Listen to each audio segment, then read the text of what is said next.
Assalamualaikum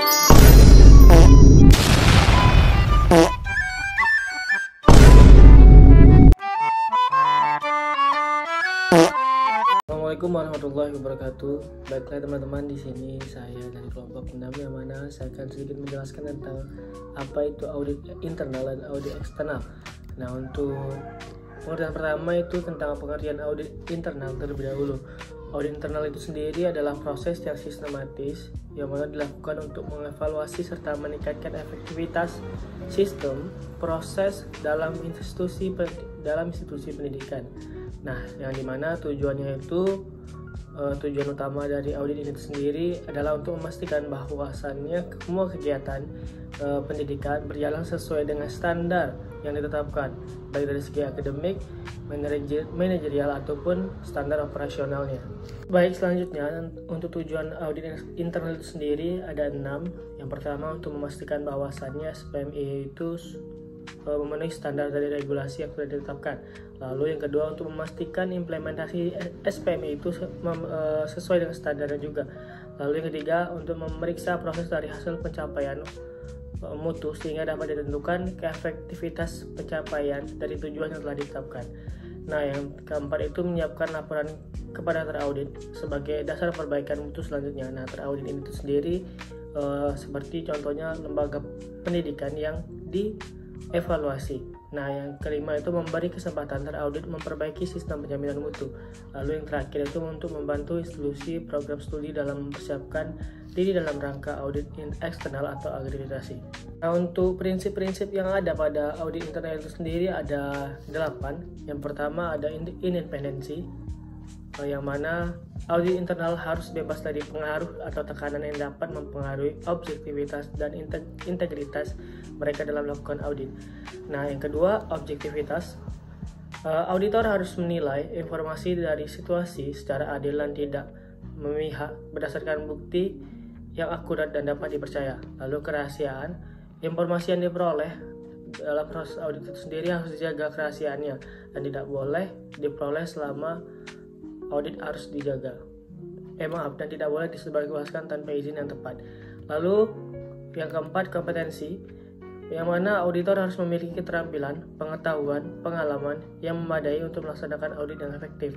Lalu yang kelima, pendekatan berbasis risiko, yang mana audit sendiri harus fokus pada area yang memiliki risiko tinggi agar sumber daya dapat digunakan secara efisiensi untuk meningkatkan efektivitas. Lalu yang keenam, peningkatan berkelanjutan, yang mana audit internal itu harus bertujuan untuk memberikan rekomendasi yang mendorong perbaikan berkelanjutan dalam proses praktik. Lalu yang ketujuh, transparansi, yang mana proses audit itu sendiri harus dilakukan dengan cara yang jelas dan terbuka, termasuk komunikasi hasil audit yang dengan semua pihak. Lalu yang kedelapan, kepatuhan terhadap standar audit harus dilakukan sesuai dengan standar dan pedoman yang berlaku. Nah, sesuai dengan tujuan yang sudah dibacakan tadi. Nah, untuk proses audit internal itu sendiri biasanya dilakukan oleh kepala sekolah, rektor, dosen ataupun staf pengajar serta stakeholder yang lainnya. Untuk pengertian audit eksternal itu sendiri adalah proses evaluasi yang dilakukan oleh lembaga independen atau lembaga mandiri untuk menilai dan memastikan bahwa institusi pendidikan memenuhi standar kualitas yang ditetapkan. Nah, proses ini mencakup berbagai tahap seperti akreditasi, penilaian, program studi, dan sertifikasi. Audit mutu eksternal sendiri bertujuan untuk meningkatkan kualitas pendidikan dengan memberikan gambaran objektif tentang kinerja institusi serta mendorong perbaikan berkelanjutan. Tujuan utama dari audit mutu eksternal adalah untuk memastikan bahwa pendidikan yang disampaikan kepada siswa memenuhi kriteria yang telah ditentukan dan bahwa institusi itu sendiri beroperasi secara efektif dan efisien. Nah, untuk komponen audit eksternal itu sendiri ada 4 macam.